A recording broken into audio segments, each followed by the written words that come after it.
Sitting here with Santina Cross, author of Chakra Sun Signs, this morning. And I'm so excited to be here with her because she is the teller of stories and she has a doozy of a story to tell us about how she discovered the connection between the chakras and the sun signs. Welcome, Santina. Thank you. Thank you for having me, Fleur. My name is Santina Cross. I am the author and innovator of Chakra Sun Signs, a theory that combines astrology and the chakras into one cohesive system for the first time ever. I call myself an innovator because I don't believe I invented this. I found it. I added two different, completely spiritual sciences and added them together to make a new one. But I do believe that this was always meant to be found. It isn't something that I made up. I uncovered it, is what I believe. I want to kind of get to the history of chakra sun signs. So let's first talk about what was the first thing that interested you about sun signs? Well, I think I started like a lot of people do, just reading astrology in the paper next to the comics every week. So I considered it to be kind of like entertainment or a joke, maybe. Didn't really take it too seriously. It wasn't until I was in my early 20s and I started to, I guess, study spirituality a bit. Astrology is one of the topics of spirituality.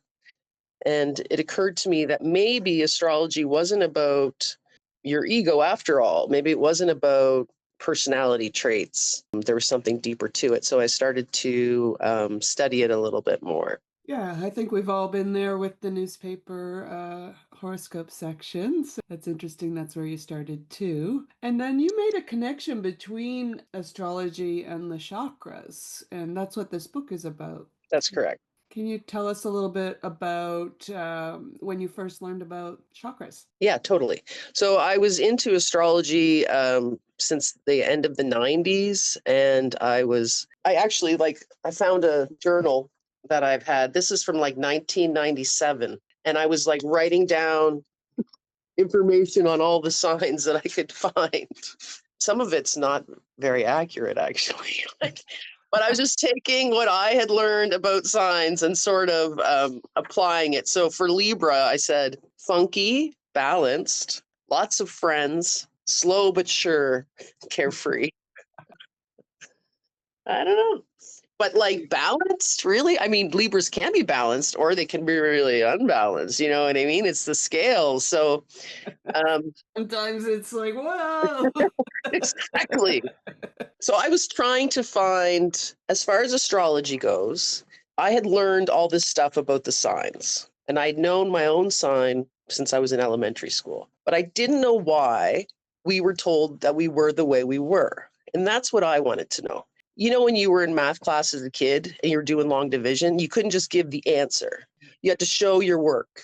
And the teacher didn't want to just see what the bottom line was. She wanted to see how you got to that bottom line. And that's what I wanted to do with astrology. I didn't just want to be told that Aries was the way that they were, because that's what I am, an Aries. I wanted to know why. Why do you say that about Aries? And so I started to read more and more books on astrology to sort of try to crack that code. And most of the books I read didn't really help me with that. They did teach me some stuff, and I did recognize myself in what they said about Aries, but they still never showed their work. They still just told me what it was about each sign, not how they figured out this information. So it wasn't until I came across Linda Goodman. She wrote Love Signs.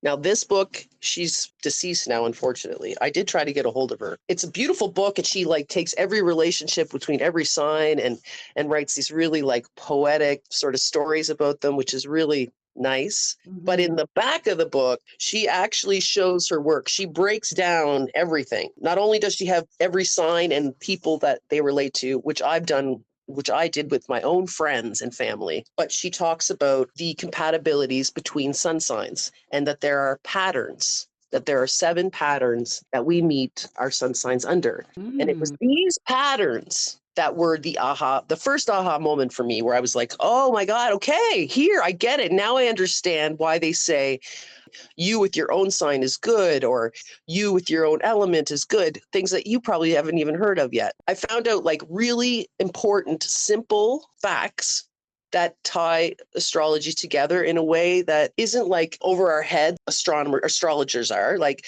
I am not an astrologer. I'm not a mathematician, but I'm also not a liar or a comic or an entertainer. You know, it's either astrology seems to be either that or that, but I found the middle, which is just very simple. And basically, what Linda Goodman taught me is that whether she realizes it or not, but from her compatibilities, I realized that these compatibilities are based on our elements and our jobs and our placement on the wheel. Those are all very simple things. I don't have to do a mathematical equation to figure that out. And I was interested to learn that in astrology, there are 4 elements that repeat each other: fire, earth, water, air, and that each of those elements has a job to do. And there are 3 jobs for each element: leader, organizer, and communicator. And those things, those 3 jobs and those 4 elements make up the 12 signs of the zodiac. And that's what makes us different.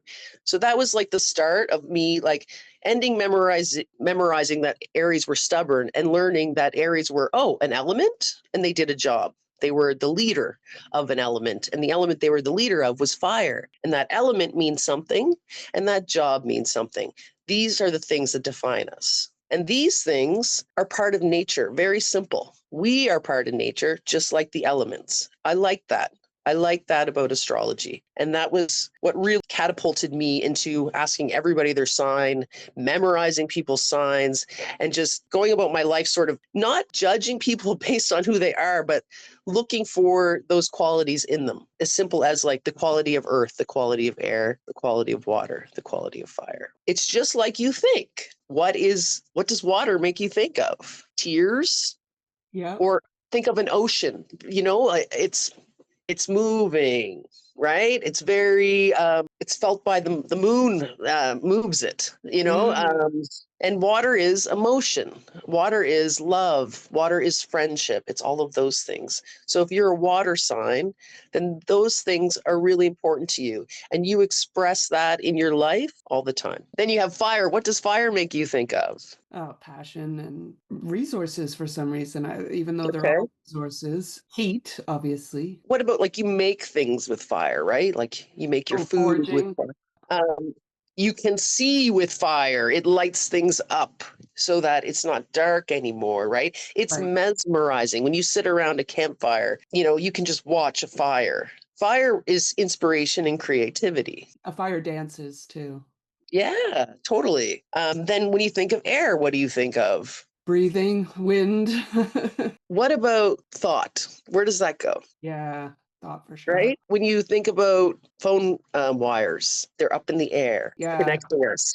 Or like in comics, sorry, the little bubble over the head where they're talking is in the Oh, air, yeah. right? Our words are carried through the air. Air is in charge of communication and intellect. And then finally, you have Earth. And what's Earth? And what does Earth make you think of? Oh, the ground. And it also reminds me of money and anything solid, housing, Mhm. food. That's really smart because, yes, exactly that. Grounding, it's structure, right? It's foundations. Earth represents foundations and stability. And also, you said money. Of all of the elements, Earth is the best with money because it buries money, just like a Right. pirate. It's got its little treasures. Whereas air blows money, fire burns it. Water can let it flow or freeze it. And that's not to say that that's a hard, fast rule, but it is definitely, it's more likely that an earth sign is going to be in charge of their finances. I learned this stuff from Linda Goodman. I started to apply it to my friends, and I really did see these qualities sort of showing in different ways. And sometimes like really outstanding. Like I could guess people's signs sometimes just based on the fact that they looked like somebody else who's already that sign and had like so many similarities to them. Like I've guessed Interesting. actual birthdays because I'm like, you look just like my friend who's born on October 6th. Are you born on October 6th? I'd be like, yeah, I am, you know? Okay, weird. And I had that information and I enjoyed it for quite a long time. That was like the late 90s. I got into astrology. It wasn't until the early 2000s, and I have another journal here. Yeah, 2001. I found it was a little chart on chakras. And it was in one of these like witch stores or, bookstores with gemstones and all that stuff. And I did not know what a chakra was. I'd never heard of them, but there were 7 of them. And 7 is my favorite number, but there's also 7 associations in astrology that Linda Goodman had taught me, that you meet the other signs in one of 7 ways. And so immediately, also in spirituality, we're taught that everything's sort of connected. There's no coincidences. So Right. when I learned that there was 7 chakras and I knew that there was 7 sun sign compatibilities, I was like, oh, well, they obviously go together. And I bought the chart and I brought it home and I wrote it down in my journal. And I was just like, okay, whatever. I was just playing around. I assumed this information was out there and I just hadn't found the book yet. And so that was 2001. It wasn't until another 9 years later, in 2010, I ended up taking Reiki. I took an introduction to energy, actually, and then I took my Reiki 1 and 2 with my master, Lorraine Fisher. She taught us about the chakras. When I was learning about these chakras, I couldn't help but notice how similar the energies that I was learning about matched the astrological combinations. Like Linda Goodman had taught that you with your own sign is a 1-1 relationship. And these people ground you and they make you feel secure, or they tell you when you're not secure. Lorena Fisher, my master in Reiki, is teaching me that the root chakra connects you to the earth, keeps you safe, gives you stability. It's the first chakra. I'm like, whoa, we're first chakra. Okay. First compatibility. They keep us safe. The root chakra keeps us safe. They seem to go together, right? And then as we went up through the chakras, I was like, okay, this sounds like, okay, the next one is about our choices and our desires. That's our sacral chakra. Where we've been, where we want to go, what do we desire to do? And who do we have in that chakra? But that's the 211 in Linda Goodman's belief. And they are the people that come before you and after you in the zodiac. They're your next door neighbors. They've seen where you've been and where you're going to next. So of course they could help you with your desires and your movement, right? Like your personal power chakra. So this is your feel good chakra. This is like the chakra that gives you your willpower and your confidence to move forward. And who do you meet there? Well, in Linda Goodman's astrological combination, your third combination is with people whose element blends naturally with yours. Fire, their air. They're feeding your fire. You're warming their air. Of course, that would make you feel confident and secure. So once again, I was like, okay, well, this is obviously out there, and I just haven't figured it out where that book is yet. So I took that. I did mention it to my Reiki master, like, hey, she didn't know anything about astrology.